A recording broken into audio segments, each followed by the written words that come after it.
I am sure you know about this. Pause to read. The victim in the situation, her name is Gisele Pelicot. She asked for the child to be public because, and this is a quote from her, shame must change sides. And this is so powerful because victims of sexual violence are often shamed, and that is why they do not come forward. It's time for shame to switch sides. It is now time for the people who are committing violent acts to be ashamed. No more, what were they wearing? Why were they out so late? What did they say or do? It is time to shame the abusers. What that woman went through is atrocious. Like, I don't have the words for how horrific what she experienced was.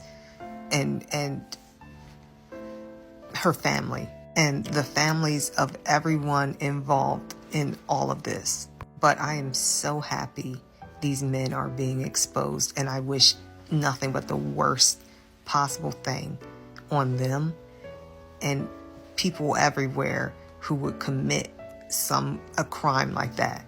I love the fact that Gisele is being so brave and putting the shame where it needs to be. And I hope that anybody who sees that feels empowered enough to start naming their abusers. Shame does absolutely need to change sides, and this is going to be a long video, so I'm going to try and talk fast so I can make it as quick as possible. One of the things that abusers use the most against their victims is shame, because shame is an extremely powerful tool. It keeps people in check. It keeps people from speaking out. It keeps people hiding in the shadows. Shame allows monsters to continue to be monsters with impunity. And I'm going to keep it real. We live in a world where men believe their gender to be a gang, a team, a fraternity.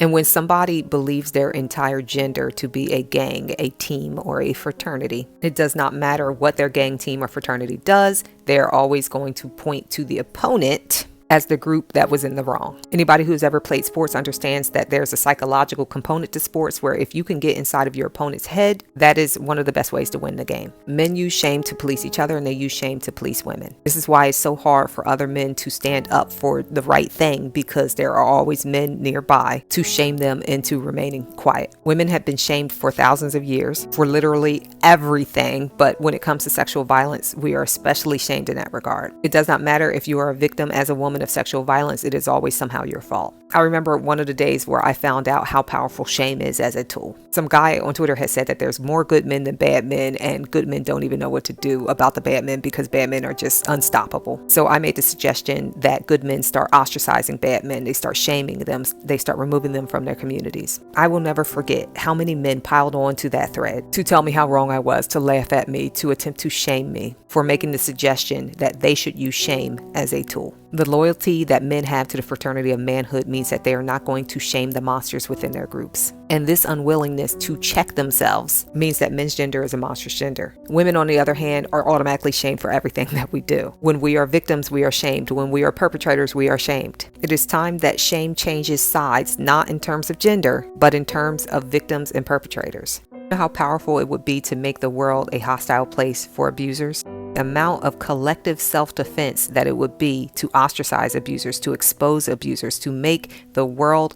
a place where abusers are not safe, abusers are ashamed. That is the best kind of self-defense that any community can have. So I say this again, and I hope y'all understand what I'm saying. Shame needs to change sides to abusers being ashamed and not victims. It's not about gender, it's about safety for everyone. I've done quite a few videos where I talk about marriage. I don't know if I have a playlist. I should. I think I do have a playlist where I talk about marriage. But one thing about marriage that I have said time and time again in very different ways is that having a long marriage does not mean it's a successful marriage. Sometimes a marriage is a failure immediately because you're not supposed to have been married. Some people do not deserve to have partners at all. And when you give a person grace who does not deserve grace, it's kind of like they're a fugitive of the universe and you are harboring a fugitive. You're harboring a criminal. In this world, which has socialized men to become predators and sociopaths, or enablers of predators and sociopaths, getting married to a man can be a huge liability. because now you can become that sociopath, that psychopath, that predator's personal victim. You can be their personal prey. And if you can get out of that situation before you have children, before things get to a point where they're, like really bad, that would be success. That would be success for you. Not all marriages should be successful. Just because you take those vows does not mean you have to abide by them for the rest of your life. Because in many cases, when you are taking those vows, not even in many cases, in every single case, when you are taking those vows, as I have said before, you are taking part in a science experiment. And those vows are pretty much just you telling the world and God that this experiment is going to be a success. Do not be ashamed if you find that declaration was wrong.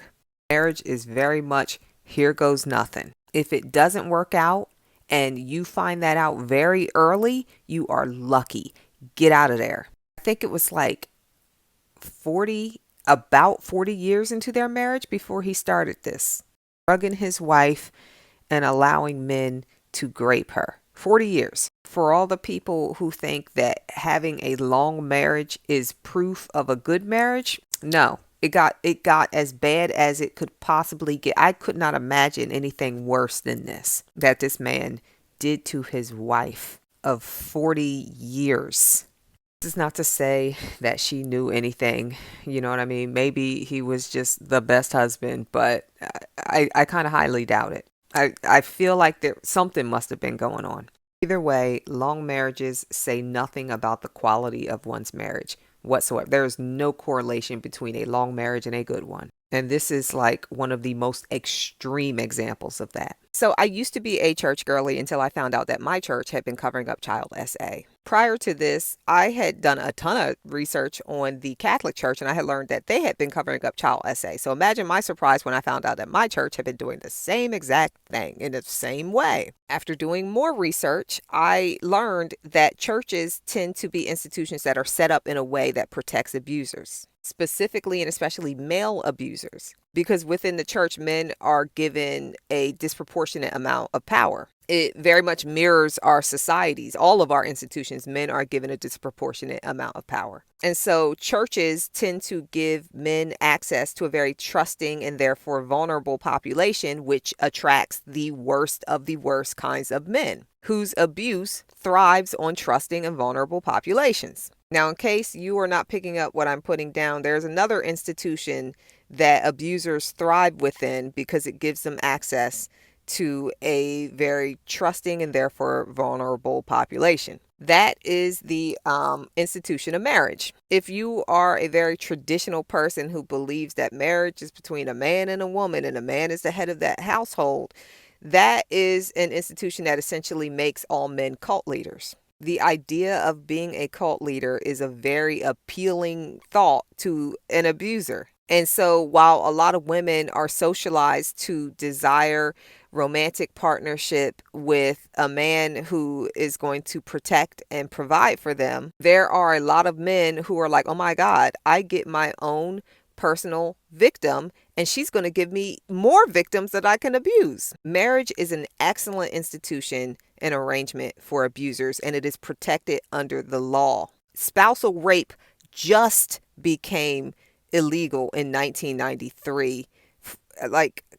Can you imagine how appealing that was to grapists to know that they could just have their own grape victim in their home for all those years? And this is not to say that it's still not happening. There are women who are made to believe that it's okay for them to be graped on a regular basis because they're supposed to, for their husbands. It's their job as a wife. Men often tell women that we need to start choosing better. But this gotcha doesn't work because abuse is never a choice. It's never consensual. That's why it's abuse. It does not matter if you chose someone or not.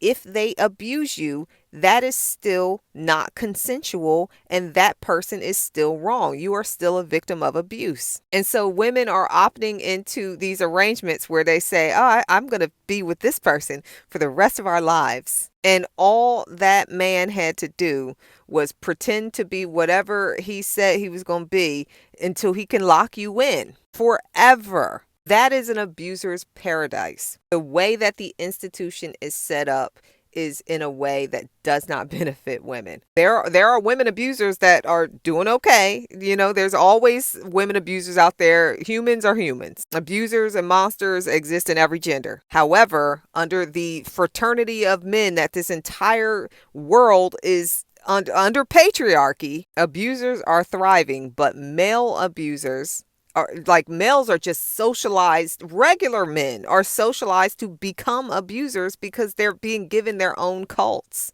under the law. The law is saying, here, you can be a cult leader. You can be a cult leader. Oh, you got your own. It's like foxes running their own chicken coop. So if you're a woman who desires romantic partnership with a man, you're going to attract the worst of the worst. That's why I hate when people say, oh, you're attracting what you are. No, you're not attracting what you are. Just like a child isn't a PDF file, they're still going to attract PDF files. So if you're a woman and you desire romantic partnership with a man, especially and specifically marriage, you are attracting cult leaders. Somebody who sees you as a victim and sees your womb as a victim factory. One last thing about rapists. They don't like consent. Worst thing that can happen to a rapist or any kind of abuser is that they find someone who enjoys whatever it is that they do to them. Because then it's not abuse. Then it's not great. There are some men out there whose the thing that they hate the most is seeing a woman smile. And the idea of trapping a woman in a home and there be nobody to save her because she chose him is a dream come true, because then he could torture her for the rest of her life. It is terrifying to know the kinds of human beings that exist in this world, and that we have an institution where people are like, we're going to do this forever, and you don't know what you're getting into. That's why I did a video where I said you got to be a little bit stupid to get married. You have to be a little bit stupid, because there are some real monsters in the world. And unfortunately, and I say this, and I hope that people understand what I'm saying when I say this, the way that men are socialized, the way that they are socialized is extremely harmful to women. They're socialized to not be empathetic. They're socialized to do things to other people with no regard for how what they did made that other person feel. They're socialized to be like a machine crushing something and keeping it moving. They are socialized to be robots, to be heartless. This is not logic. It's dangerous. And so all men are not bad. Not all men are not bad, but they are socialized to be bad. And that is something that women should be very aware of. It is terrifying that all of those men participated in something that horrible. They were opting their wives into it as well. That's another part of it. That many men, regular run-of-the-mill everyday men, being a wife to a man is one of the most dangerous things that you can be as a woman. And every woman should look at whatever man they are allowing into their life that they are having children with. They should look at him and size him up as a potential cult leader. You're going to spend all this time alone with this person in an arrangement where you and them, y'all going to hold it together forever. Who is that appealing to? Think about that. Like, it's just... like when I think about what that woman and her children went through, the men in her neighborhood, and they had wives and they had families. Heterosexual marriages is an institution that attracts monsters, because when they are in a house alone with whoever they're with, no one can stop them. It's terrifying. So, I say this, I hope it scares women. I hope this scares women, because we can talk all day about choosing better, but that would assume that we have the privilege of having a choice in the first place, right?